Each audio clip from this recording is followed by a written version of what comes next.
정숙한 소리는 조용히 떠드는 소리인가? 정숙한 소리. 정숙한 소리가 뭔가 그걸 한번 살펴보도록 합시다. 제가 이제 그 1절을 다시 읽어드리겠습니다. 지존자여 심령근과 비파와 수금의 정숙한 소리로 여호와께 감사하며 주의 이름을 찬양하며 아침에 주의 인자하심을 나타내며 밤마다 주의 성실하심을 베풀미 좋으니이다 그랬죠. 여기 이제 정숙한 소리로 하나님께 드린다 이렇게 표현되어 있죠. 정숙한 소리. 우리 하나님께 성도님들은요 잘 깨달으시고 정숙한 음을 낼 줄 아는 이러한 성도가 돼야 될 줄로 믿습니다. 이 정숙한 소리가 없다 그러면은 울리는 꽹과리, 정숙한 소리. 이제 이것을 마음 가운데 기억해 놓으시고 제목이니까 여러분들 앞에 이제 두 사람을 예를 들어 가지고 설명을 조금 해드리도록 하겠습니다. 신약 성경에서 우리는 그 베드로를 들 수가 있겠죠. 베드로. 원래 그 베드로라는 사람의 그 직업은 어부입니다. 또 베드로라는 그 사람의 성격이지요. 그 성격은 상당히 단순하고 급한 사람. 이제 성경에서는 베드로와 성경에 비슷한 사람을 바울로 들죠. 바울 같은 경우에도 베드로가 엄격하게 따지고 보면은 자기보다는 선배죠. 제자로서. 또 이제 신학으로 본다면 예루살렘의 총회장격인 베드로를 향해서 네 어찌하여 외식하느냐라고 질타한 사람이 바울이다고. 마가죠. 마가를 데리고 이렇게 전도 여행을 다니다가 마가가 마음에 안 들으니까 사도 바울이 상당히 뭐라 그래가지고 마가가 삐져서 딴 데로 가게끔 만들었던 그러한 자가 사도 바울입니다. 그 베드로도 그러한 성격을 가진 자입니다. 그런데 그 베드로라는 그 사람이 예수님께서 십자가에 달려 죽으시기 직전이죠. 그때에 군인들한테 잡히게 됩니다. 그럴 때 앞장서 온 사람이 성경에는 기태기 잘린 자 이름이 뭐죠? 말고가 앞장서 왔죠. 그런데 말고를 죽이려고 칼을 휘둘렀다가 목을 못 자르고 귀를 자른 사람이 베드로. 그러니까 베드로는 예수에 대한 그 성격이, 예수에 대한 그 신뢰라든가 또 사랑하는 마음 이런 것들이 자기의 목숨을 내걸 만큼 컸던 사람이 베드로입니다. 그런데 이제 그 베드로의 마음 가운데에 예수님을 향해 가지고 그 중심에서 뭔가가 한번 뒤집어지는 역사가 있었죠. 그때가 언제인가 하면 이제 예수님께서 십자가에 달려 죽을 시간을 앞두고 제자들한테 얘기합니다. 내가 죽을 거다. 3일 만에 부활할 거다. 그러니까 베드로가 장담하기를 주여 내가 죽는데도 같이 가겠습니다 라고 얘기했죠. 그때 예수님께서 베드로야 까불지 말아라. 네가 닭이 2번 울기 전에 나를 3번 부인하리라 그랬다고. 그랬더니 베드로가 그 말을 듣고 난 다음에 아주 기절하죠. 아이 난 안 그런다. 또 실제로 베드로는 칼을 뽑아가지고 말고의 귀를 자를 만큼 담대한 사람이니까 장담을 한 겁니다. 그런데 이제 예수님께서 빌라도 법정으로 끌려갈 때에 베드로와 요한이 뒤를 따라가죠. 주변 사람들이 베드로를 향해서 저도 그의 제자다. 그랬더니 베드로가 첫 번째 부인을 합니다. 두 번째 문을 들어갔을 때도 또 얘기했죠. 저도 예수의 제자다. 두 번째는 예수를 향하여 저주하며 부인했다라고 나와 있죠. 베드로가 이렇게 해서 3번을 부인했습니다. 3번 부인하는 게 끝나자마자 닭이 울었죠. 그래서 베드로가 닭이 2번 울기 전에 베드로가 3번 부인했다. 그런데 이제 어떤 사람들은 닭이 3번 울기 전에 베드로가 3번 부인했다 뭐 이런 얘기한다고. 성경은 그렇지 않습니다. 그 성경이 어디 있나 찾아보자고. 예? 크게 얘기해봐 어디 있나.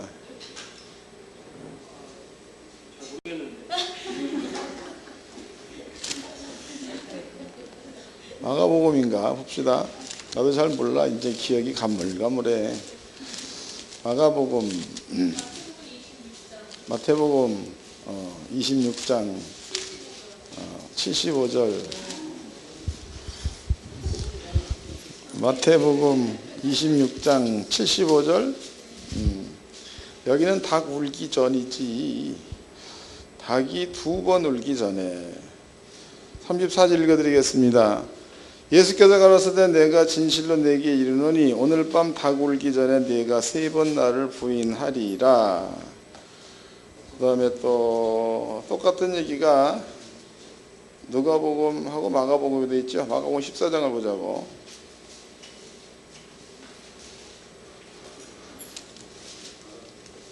마가복음 14장.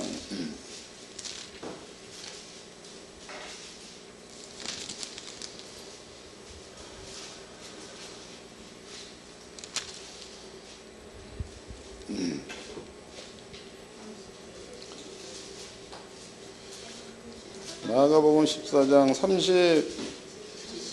28절서부터 읽어드리겠습니다.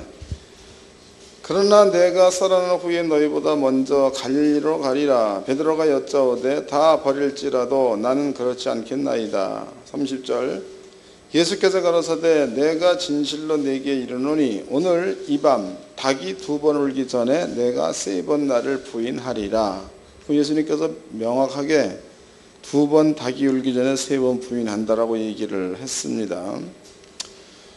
그 다음에 31절. 베드로가 힘있게 말하되 내가 주와 함께 죽을지언정 주를 부인하지 않겠나이다 하고 모든 제자도 이와 같이 말하니라. 그러니까 베드로가 장담한 겁니다. 난 죽어도 부인하지 않겠습니다. 그 다음에 이제 넘어가가지고 53절입니다. 저희가 예수를 끌고 대제사장에게로 가니 대제사장들과 장로들과 서기관들이 다 모이더라. 베드로가 예수를 멀찍이 쫓아 대제사장의 집에 뜰 안까지 들어가서 하석들과 함께 앉아 불을 쬐더라.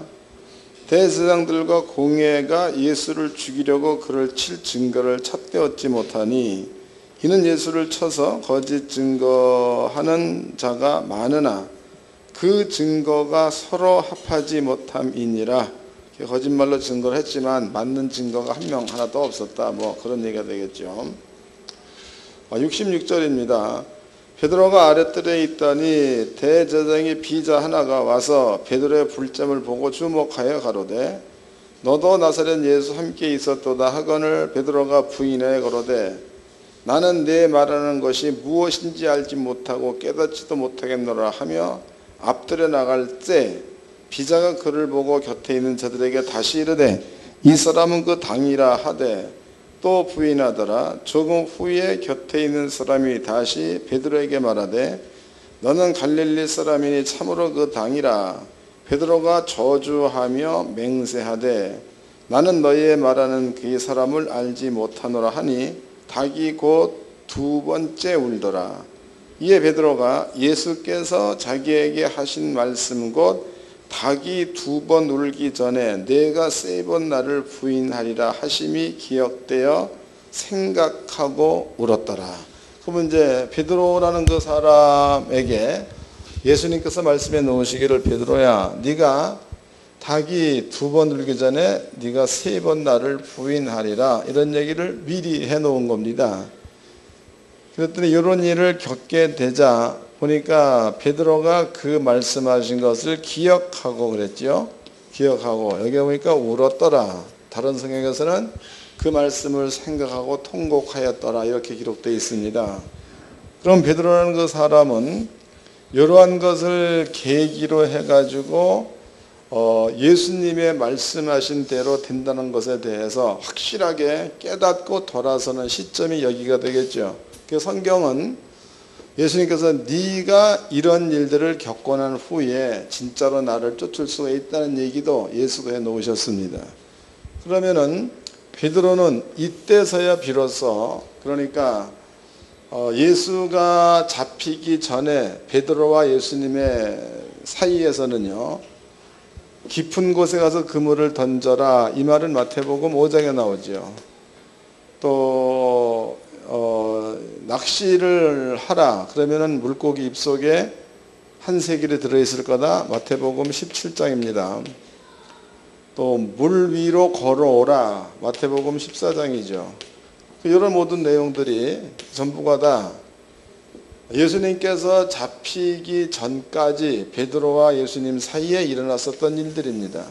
그런데 이 모든 일들이 예수님께서 베드로한테 네가 다 굴기 전에 나를 3번 부인하리라까지는, 여기까지는 이 말이 그냥 좋은 말, 그냥 믿어지는 말 정도였다고.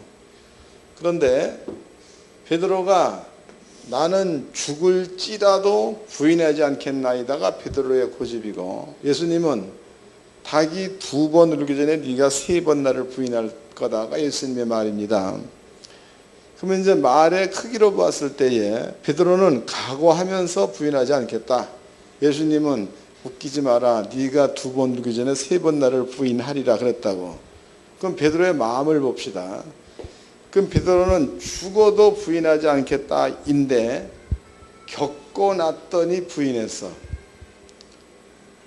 감이 좀 와 닿습니까? 죽어도 부인하지 않겠노라. 그런데 겪고 보니까는 자기가 부인한 겁니다. 그래서 깨닫고 돌아가서 심히 크게 울었다라고 기록되어져 있죠. 그러면은 그 이전의 베드로의 생각과 그 후에 베드로의 생각은 다른 거죠. 감적으로 차이가 있죠. 믿음으로 봅시다. 믿음으로 본다면 이렇게 됐을 때는 아는 거지 예수 위해서 목숨 걸 만한 생명이 안 돼 있는 때고, 그 다음에 이 후입니다. 이 후로는 알면서 그 말로 인해서 목숨까지 걸 만한 믿음이 성장된 때. 감이 잡히죠? 이런 차이다고. 그러니까 베드로는요, 실제로 베드로의 그 죽음은 우리 선생님이 십자가에 똑바로 달려 돌아가셨는데 내가 어떻게 십자가에 똑바로 죽을 수가 있느냐. 나는 십자가에 거꾸로 죽겠다. 그래가지고 베드로가 십자가에 거꾸로 달려 죽었는데 화형당해 죽은 거다고. 이게 그냥 무슨 목 잘라 죽인 게 아니고. 이렇게 해서 실제로 베드로의 마음 가운데는 예수가 해놓으신 말 때문에 생명을 걸었던, 목숨을 버렸던 이런 일들이 성경엔 기록이 되어져 있다 이 말이에요. 그런데 우리가 시점을 분명히 알았습니다. 요때는 마음은 간절한데 안 되는 거지. 그 다음에 이 다음에는 자기는 그렇게 하고 싶은 마음이 별로 없는데도 때가 되어지니까 십자가에 거꾸로 죽게끔 되더라 이 말이죠. 그러니까 여기에서 베드로의 마음 가운데는요, 이것은 내 뜻대로 되는 것이 아니라 하나님의 뜻대로 된다는 것에 대한 생각과 믿음이야. 이런 것들이 그 마음 가운데 굳어졌을 때에, 그때에 비로소 하나님은 베드로를 크게 썼다는 겁니다. 나를 맡긴다, 나를 버린다가 이런 개념이에요. 감이 잡히셨나요? 그게 저는 참 말을 잘하는 사람이라고. 여러분들 앞에 어떻게 설명할 수 없는 부분들을 감으로 전달해 줄 수 있는 게 말 잘하는 거예요. 이 감은 전달이 잘 안 되는 거다고. 이제 물어봤더니 감을 다 잡았다는 거 보니까 감을 다 전달 받은 겁니다. 자, 설명해 드렸습니다. 이거 기억해 놓으세요. 그 다음에 또 보겠습니다. 감이 안 와다? 사도행전을 봅시다. 이제 사도행전. 하여튼 뭐 감이 와서 다 돼. 이거는 감적으로 돼야 되니까. 사도행전 12장입니다. 여기에서는 이제 사도 베드로한테 있었던 사건이야. 그 사건이 요 마음이 적용됐을 때에 느끼는 마음을 여러분들이 경험을 해야 되는 거다고. 사도행전 12장입니다. 1절서부터 읽겠습니다.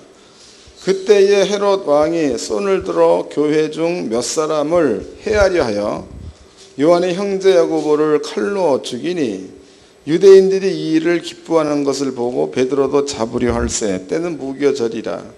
잡음에 옥에 가두어 군사 내식인 내 패에 맡겨 지키고 6월절 후에 백성 앞에 끌어내고자 하더라 그랬죠. 그럼 여기는 이제 베드로가 잡혀가지고 6월절 다음 날 사형시켜버리겠다라고 사형 언도를 받은 상태입니다. 날짜까지 받은 거죠. 그런데 이제 예수님께서 베드로를 만났을 때, 처음 만났을 때 예수가 부활하고 난 다음에 예수님께서 베드로한테 베드로야, 너는 젊어서는 네 마음대로 다닐 건데 늙어서는 남이 너를 띠띠우고 원치 않는 것으로 데려갈 거다라고 얘기를 하셨죠. 성경은 분명히 이것은 베드로의 죽음을 가리켜 말씀하신 것이라고 설명되어 있습니다. 그럼 이 말씀에서 예수님께서 베드로한테 얘기할 때 베드로는 늙어 죽는다야 젊어 죽는다야? 늙어. 베드로 너는 늙어 죽는다. 이게 이제 예수님의 뜻이다고 그렇게 말씀해 놓으셨다고. 그럼 베드로가 이제 이전의 마음과 깨닫고 난 후의 마음이야. 이 마음으로 예수님께로부터 이 말씀을 들었을 때에 베드로 마음 가운데는 나는 틀림없이 늙어서 죽을 거다라가 그런 확신이 마음 가운데 와 있는 거죠. 와 있는 거예요. 그 다음에 겪은 것이 사형 언도를 받은 거다고. 사형 언도. 그 사형 언도를 받았는데 그날 밤에 하나님이 천사 보내가지고 베드로를 옥에서 건져내는 장면이 나와 있죠. 그럼 베드로가 만약에 이제 사형 선고를 받았는데 베드로가 천사에 의해서 바깥으로 끌려 나왔다. 이 경우에 베드로 마음 가운데는 안도가 있는데 이 안도는 우연히 잘 됐다 해서 오는 안도와 내 속에 형성되어진 믿음대로 된 것에 대한 안도는 다르죠. 이것도 감으로 느껴지는 거지. 내가 말을 잘한다니까 그런 거다고. 그러니까 베드로가 얘기하는 안도는 그냥 일을 하다 보니까 잘 됐다 이 안도가 아니고 예수님의 말은 나는 아니다인데 닭이 2번 울기 전에 3번 네가 나를 부인한다. 그 말대로 된 것처럼 내가 늙어 죽어야 된다는 얘기를 예수가 하셨으니까 그 말대로라면 지금은 나는 안 죽을 거다. 이러한 마음을 가졌다는 겁니다. 그런데 조금 있다가 실제로 자기가 천사의 손에 이끌려가지고 문 밖에 나왔다. 그때에 오는 안도감이라는 것은 조금 다른 거죠. 이해가 됐죠? 우연히 되는 안도와 주님이 해놓으신 말씀대로 되었을 때 오고 있는 안도감은 차원이 다른 겁니다. 그럼 이럴 때 만약에 이제 베드로가 예수님 고맙습니다라고 얘기했는데 베드로는 성품이 그렇게 급한 사람이니까 예수님 감사합니다 이러고 끝냈다고 쳐보자고. 그 말이 다른 사람이 들을 적에는 건들거리는 말처럼 들릴지라도 베드로의 중심에는 정숙한 소리가 되는 거다. 정숙한 소리가 뭔지 아셨어요? 이제 읽어보겠습니다. 시편 92편입니다. 이제는 끝까지 읽어보면 은혜가 될 거다고. 이제 92편 1절서부터 읽겠습니다. 지존자여 시면군과 비파와 수금의 정숙한 소리로 여호와께 감사하며 주의 이름을 찬양하며 아침에 주의 인자하심을 나타내며 밤마다 주의 성실하심을 베풀미 좋으니이다. 여호와여 주의 행사로 나를 기쁘게 하셨으니 이 말은 이미 기쁘게 줬다는 거죠. 기쁘게 하셨으니 과거 완료형입니다. 그 다음에 4절 5절 여호와여 주의 행사가 어찌 그리 크신지요 주의 생각이 심히 깊으시니이다. 우전한 자는 알지 못하며 무지한 자도 이를 깨닫지 못하나이다. 악인은 풀같이 생장하고 죄악을 행하는 자는 다 흥황할지라도 영원히 멸망하리이다. 여호와여 주는 영원토록 지존하시니이다. 여호와여 주의 원수 곧 주의 원수가 패망하리니 죄악을 행하는 자는 다 흩어지리이다. 그러나 주께서 내 뿔을 들소의 뿔같이 높이셨으며 내게 신선한 기름을 부으셨나이다. 내 원수의 보응을 받는 것을 내 눈으로 보며 일어나 나를 치는 행악자에게 보응하심을 내 귀로 들었도다. 이제 이해가 되죠? 그게 정숙한 소리로 하나님께 찬양한다는 그 내용은요, 이것은 이미 내가 옛날에 하나님이 행하신 일들을 이렇게 보았더니 그분은 나를 위해서 이렇게 하셨다. 그러므로 나는 그 일로 인해서 감사한다, 이런 뜻입니다. 근데 그 감사를 여러분께 설명해 드렸더니, 감사를 베드로의 마음으로 설명해 드렸죠.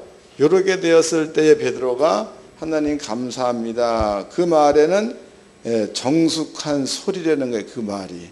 그럼 여러분들도 찬양을 한다, 혹은 생활 가운데 감사를 한다, 이럴 경우에 베드로와 같은 그 마음에서 하나님 감사합니다가 있어야 맞다는 거죠. 그렇지 않고 이런 것들이 여러분들이 형성이 안 된 상태에서 날마다 감사 어쩌 해봤자 깽가리 소리와 같다는 겁니다. 대충 이해가 되셨을 줄로 믿습니다. 그러니까 정숙한 소리라는 게 이해를 하셨으니까 여러분들은 이번 한 주간 동안에도 이런 것들 이해를 잘 하셔가지고 하나님이 해놓으신 말씀을 베드로처럼 경험해 보면서 그렇게 살아야 속에서 정숙한 소리가 날 수 있다는 거예요. 이것은 그 여러분들의 목소리가 나빠도 정숙한 소리가 되는 거고, 현재 정수영 목사같이 말을 못해도 정숙한 소리가 되는 겁니다. 그래서 그러한 그 정숙한 소리로 하나님께 찬양하고 노래할 수 있는 이러한 하나님께 성도가 되기를 주의 이름으로 축원합니다.